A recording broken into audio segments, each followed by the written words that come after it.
posso stampare quello che vedo in 3D, posso modificare quello che vedo attorno a me per adattarlo alle mie esigenze. Con la stampa 3D chiunque con un libero concetto possa svilupparlo e poi produrre un oggetto tangibile che vada a integrarsi con il vecchio, quindi cercare una commistione tra il nostro fiorente patrimonio artistico e questo nuovo modo di pensare che ha una impronta molto italiana nel mondo. La Gatta di Sant'Andrea è quindi per noi un esempio classico di integrazione tra l'esistente e questa nuova tecnologia.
Qui al TED sono venuto a raccontare appunto la mia storia, una storia che vuole rappresentare anche un po' di democrazia, perché se sono qua io tutti possono esserci un giorno.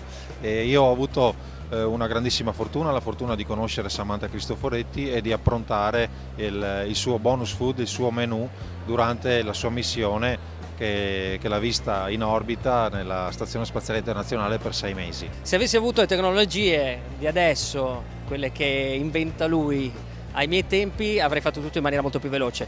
Una volta, per dire, quando dovevi fare il DJ dovevi andare a cercare la musica adesso la trovi in internet con un'estrema facilità, quindi c'è una grandissima democrazia, una liberalizzazione di quello che è la creatività. Poi il problema è uscire da quello che è la macchina e trasformare questa creatività in qualche cosa di concreto. Non resto una settimana senza tecnologia da quando ho 8 anni probabilmente.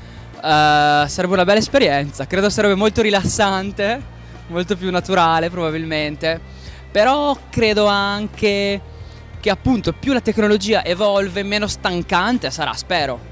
E è questo proprio quello al quale sto veramente lavorando, il cercare di rendere la tecnologia più naturale, più spontanea, più bella.